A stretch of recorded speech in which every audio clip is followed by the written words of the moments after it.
tout le monde, j'espère que vous allez bien. Donc aujourd'hui je reviens pour une nouvelle vidéo avec une invitée, avec Cerise. Donc voilà, je suis vraiment trop contente de faire la vidéo avec Cerise. Moi aussi. Et aujourd'hui on va vous faire le Ethnicity Tag. Et donc voilà, on va répondre à des questions sur nos origines. Et du coup c'est parti. Let's go. Alors la première question, d'où viens-tu? Alors, moi je suis originaire du Sénégal, voilà, un pays sur le côté ouest de l'Afrique. Oui, et moi, donc on me dit souvent que je suis antillaise, on me prend souvent pour une antillaise. C'est ça, ouais. Mais non, je viens du Bénin, donc pareil, donc souvent on sait pas où c'est. C'est voilà, le petit pays, voilà, donc c'est pareil, c'est en Afrique de l'Ouest, c'est à côté du Togo, sous le Nigeria, le Burkina Faso, voilà. Donc, la question suivante, c'est est-ce qu'on a des noms, comme le nom du village, enfin les noms ethniques? Ouais. Alors, moi, non, en soi pas qui m'est attribué à moi, mais comme je suis la plus grande de mes des petits-enfants, voilà, je suis la première petits-enfants de mes grands-parents, donc du coup on m'appelle Dagan, c'est-à-dire la plus grande, voilà. Franchement, ça c'est une lourde responsabilité. C'est ça. Genre t'es la grande sœur de tout le monde, quoi. De toutes tes cousines, c'est toi qui dois les prendre en charge. Exactement, même si ça se voit pas, même si parce que je suis petite de taille et tout ça, et que j'ai un visage d'enfant, souvent on me prend pour la plus jeune. T'es plus grande qu'elle? Ah bon? Ouais. Oui. Ouais, c'est ça, voilà. Black don't cry. C'est ça.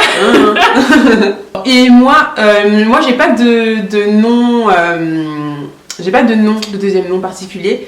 Seulement j'ai, Aïcha, vous connaissez, c'est mon pseudo et c'est à la fois mon deuxième prénom. Mais mon prénom sur ma carte d'identité, et comme on m'appelle à l'école, ou voilà, c'est Aïssatou. C'est tout. Aïssatou, c'est tout. Elle sait tout aussi. Voilà. La troisième question. Quand est-ce que tu as visité ton pays pour la dernière fois? Alors moi, franchement, la honte, c'était en 2006. Ah ouais. En 2006, parce qu'en fait il faut savoir que quand je vais au Sénégal, je suis pas à Dakar même chez ma grand-mère, je suis en Gambie, et la Gambie en fait c'est un petit pays enclavé dans le Sénégal, et c'est là-bas que mon père habite, et là-bas il n'y a rien à faire. Il n'y a rien à faire, donc je préfère franchement rester chez moi. Non, mais attends, en 2006 t'avais quel âge? Je sais même plus, je venais d'avoir mon bac.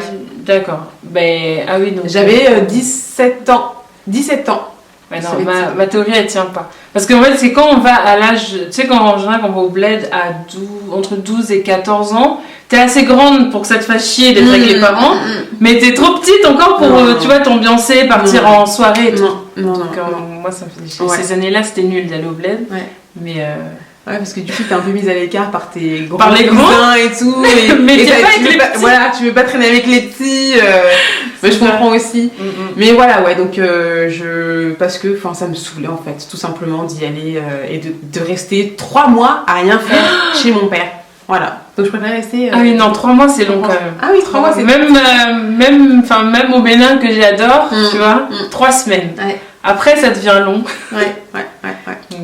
Ouais, je comprends. Moi, c'était là, en mai, pour les obsèques de mon grand-père, mais donc c'était pas les conserves. Je suis restée 5 jours, donc c'est pas en soi, c'est pas des vacances, tu vois. Mais avant, c'était il y a 2 ans, et j'y étais allée parce que j'avais envie de me prendre des vacances. J'étais pris un mois de vacances, et là c'était vraiment super bien. Mais j'étais allée toute seule, et en septembre, donc tout le monde faisait sa rentrée et tout, et du coup j'ai bien profité, tout ça. C'était la fin de la saison des pluies, donc c'était bien. Mais je vais remédier à ça bientôt. Je compte y aller en décembre ou quelque chose comme ça. Voilà. Parce que c'est vrai que ça me manque quand même. Ah oui, clairement. Surtout que voilà, t'as un peu les grands-oncles ou les grandes-tantes ou les grands-parents qui sont un peu âgés. Donc il y a un moment, il faut arrêter quoi. Il faut y aller voir. Il faut aller les voir. La question d'après, c'est de quelle partie du pays tu viens et voilà, toi et ta famille, vous venez. Alors moi, ma mère et mon père sont pas de la même ethnie. Mon père est métis, donc il est français béninois. Ma maman, elle est béninoise, pure souche. Et donc ma mère, elle vient du sud. Donc elle vient d'Abomey. Enfin ouais, Abomey-Tindji, c'est vraiment le sud. Donc elle parle fon, donc c'est une fon. Et mon père, il vient plutôt du nord, parce que sa maman était du nord. Avant que mon grand-père colon vienne pour... voilà. donc voilà, donc il est du Nord, dans un village qui s'appelle Grand Popo. Ça veut toujours rire un petit peu. Grand Popo. Voilà. C'est les grands popos. Ouais, ok. C'est ça, donc voilà. Donc il vient de là-bas et il parle Minnan, comme les Togolais. D'accord. C'est la même. C'est les ethnies, tu sais, c'est pas coupé. Ouais, les pays, c'est pas coupé. Enfin, comme les ethnies devraient. Ouais. Donc voilà. Donc je suis une métisse de métis. Voilà, c'est ça. On est tous un peu métis, métis de toute façon. Clairement, Alors moi, mes parents sont tous les deux originaires de la Gambie, enfin toute ma famille. Mais ma mère a grandi à Dakar, elle est née et elle a grandi à Dakar. Mon père, lui, est né et a grandi en Casamance. Et voilà, en fait, on est de l'ethnie mandingue et plus précisément djaranké. Et c'est vraiment des djaranké, c'est 100% djaranké quoi. Il n'y a pas de mélange possible, imaginable, même entre ethnies, c'est pas possible. Vrai? Ah ouais, ils restent entre eux, oh my god.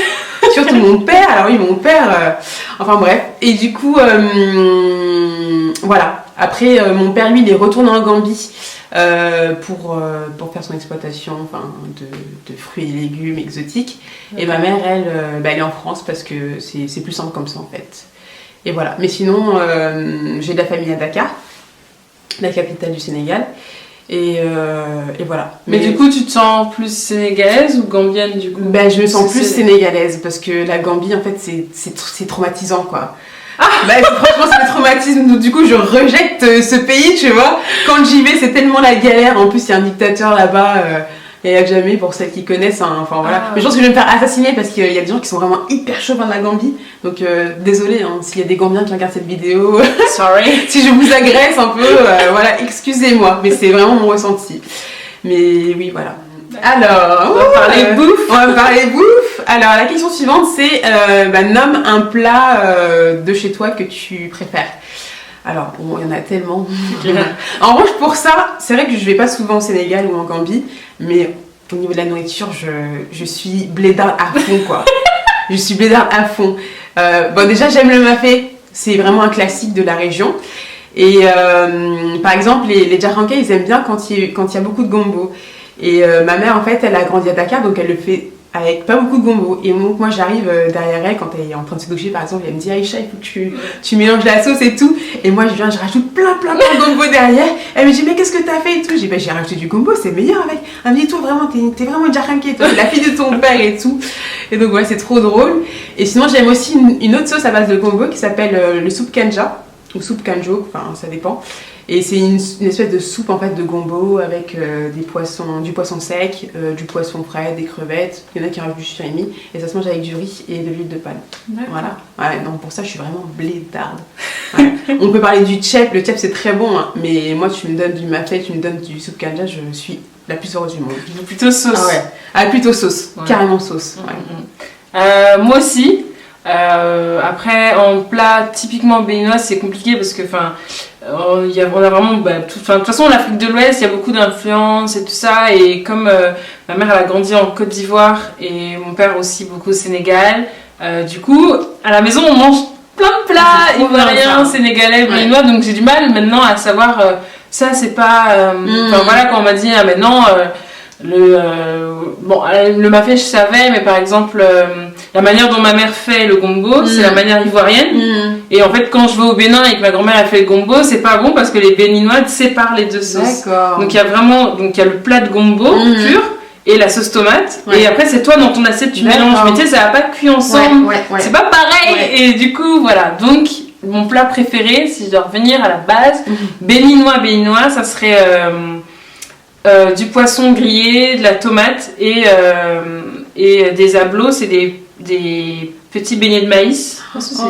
Oui, c'est ça. Et c'est doux parce que c'est super. Je sais pas comment dire d'autre que doux quoi. C'est tout blanc, c'est trop. Et quand tu dis c'est doux, ça parle de. Le mot parle de lui-même quoi.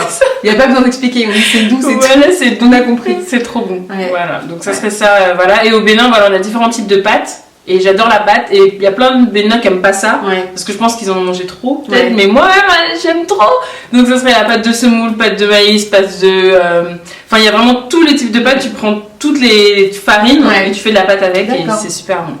Et en général, les pâtes, vous les mangez avec des sauces. Que les sauces, donc comme je t'ai dit, le gombo, Ouais. mais voilà.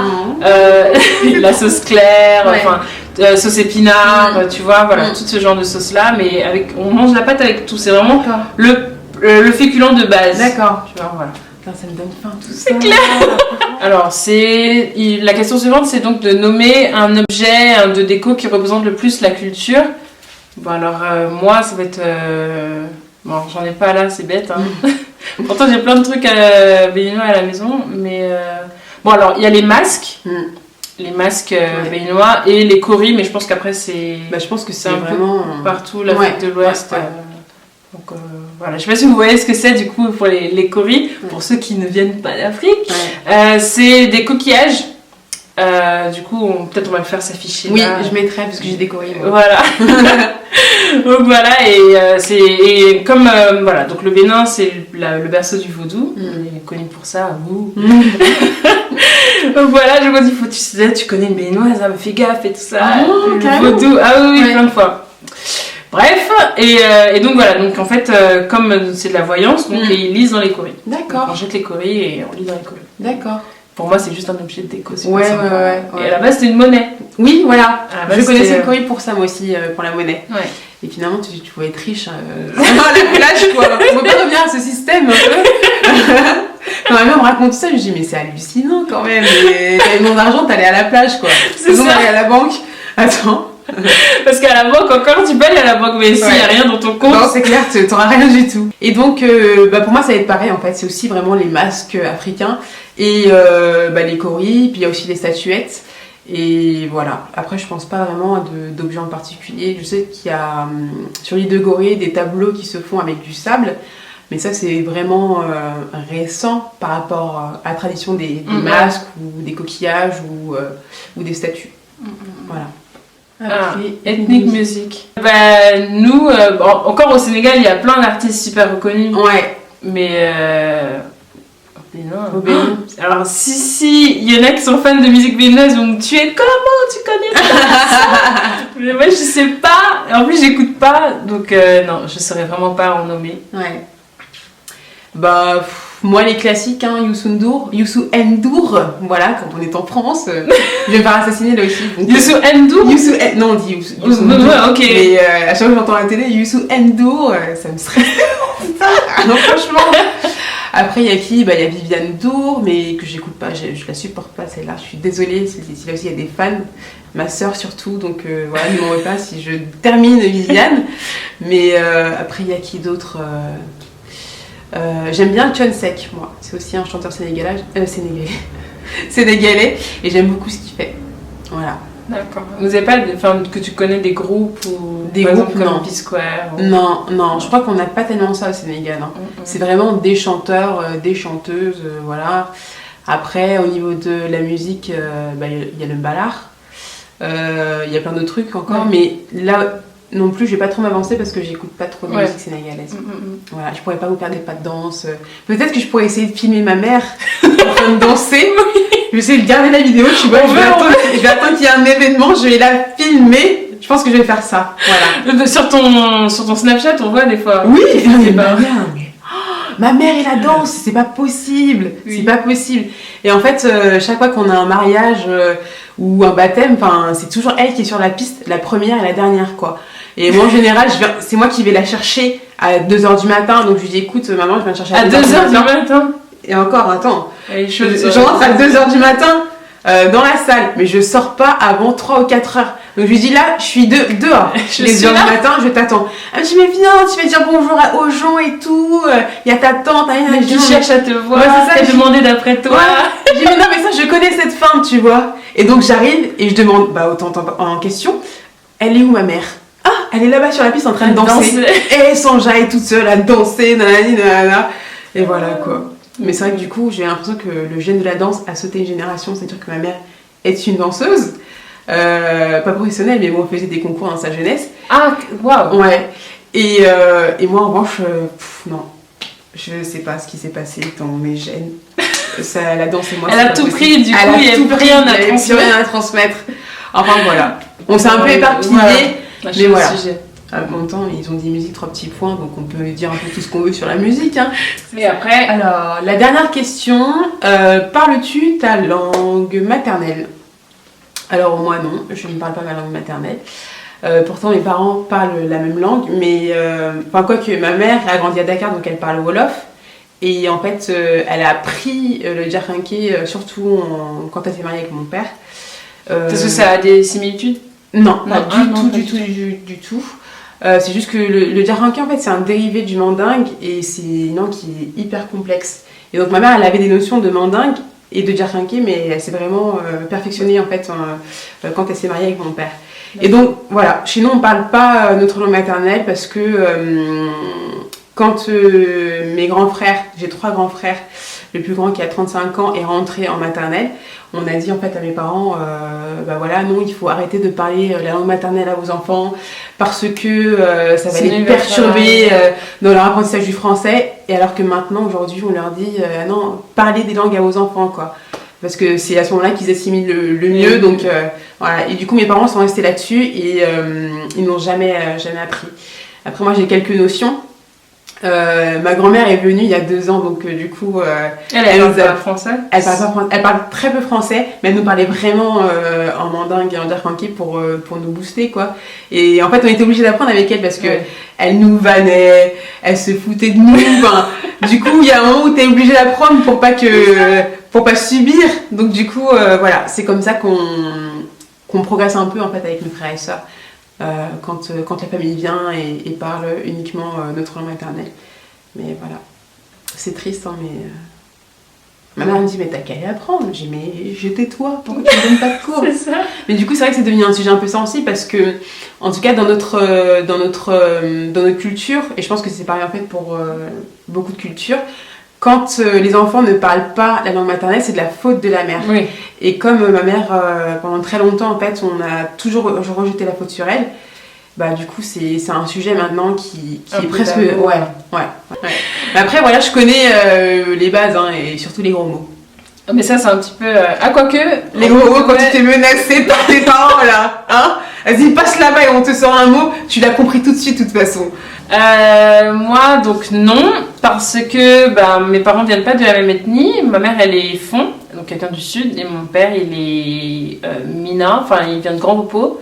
Donc, il parle à la fois la langue de son village, qui est donc le Popo, et le Minan, qui est donc la langue, en fait, de la région, qui est donc la même que les Togolais. Donc, du coup, ils s'entendent très bien avec les gens Togolais. Et voilà, mais donc du coup ils parlent pas la même langue. Ouais. Et mon père comprend Fon et parle un peu, ma mère comprend Minan mais elle parle un petit peu.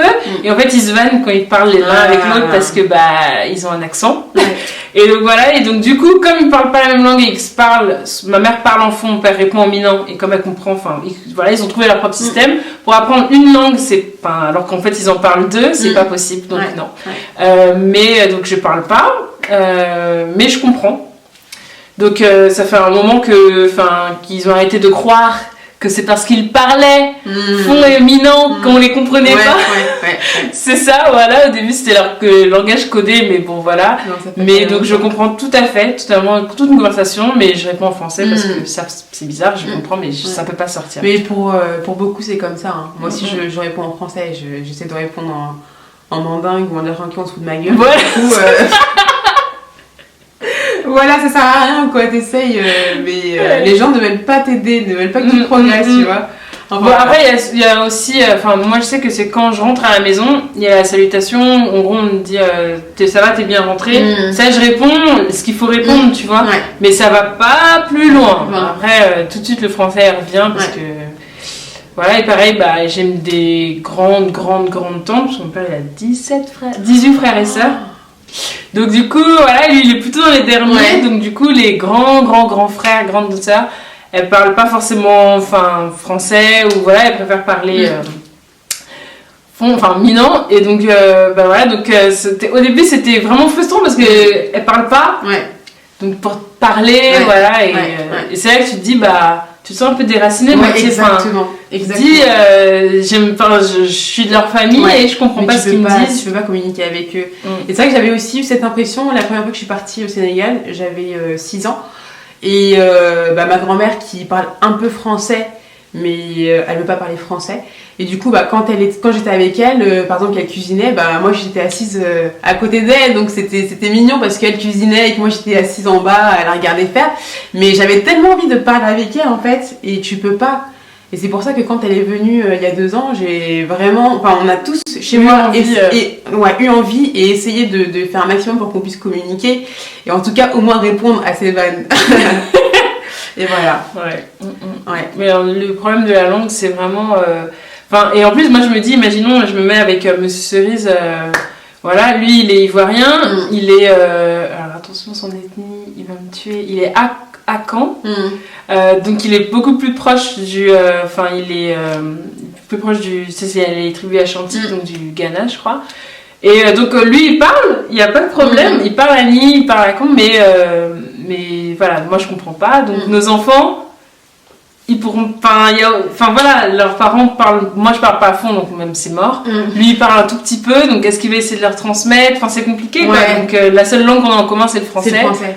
Donc au niveau de nos enfants, c'est horrible de se dire que ça va s'annuler. Tu vois, sauf s'ils prennent des cours. Je pense que Monsieur Cerise pourra leur apprendre. Ouais. Bah oui. J'espère. Mais bon, je comprendrai pas mes enfants, tu imagines? Bah si, mais t'as pas aussi d'apprendre avec eux. Mais les enfants, c'est des éponges, tu vois. Oui, c'est toujours plus facile d'imprégner tout de suite une langue. Ouais. Alors que quand t'es adulte, voilà, si on essaie d'apprendre le japonais par exemple, on va galérer. C'est compliqué quoi. Alors que, Après, il faut faire des séjours réguliers aussi, ça marche. Voilà, ça c'est et long, et pas forcément à la capitale aussi. Ouais. Voilà, donc on vous donne toutes les astuces. C'est ça. Si vous avez des astuces aussi, n'hésitez pas à le dire pour nous aider. Et si vous êtes aussi dans le même cas de nous. Et si déraciné. Déraciné. Et si vous êtes dans le même cas, si vous avez des anecdotes aussi, je sais pas, par exemple un oncle, vous pensez qu'il vous dit bonjour, mais en fait il dit bien je vais te tuer, tu vois. Comment tu réagis? Est-ce que tu vas le voir bêtement en disant bonjour? Donc n'hésitez pas à le dire en commentaire, ce serait marrant de lire vos commentaires. Voilà. Bon c'est fini. Du coup c'est terminé. Bon voilà, la vidéo est terminée. On espère avec Cerise que la vidéo vous a plu. Si ça vous a plu, comme d'habitude, n'hésitez pas à la liker, à partager si vous avez envie et à vous abonner si vous avez envie de voir d'autres vidéos avec Cerise. Et de toute façon, il y aura aussi une autre vidéo sur sa chaîne. Donc voilà, n'hésitez pas à les voir. Je vous mettrai tous les liens en barre d'infos, tout ça. Voilà. Donc du coup, bye bye. Bye. Du coup, à bientôt.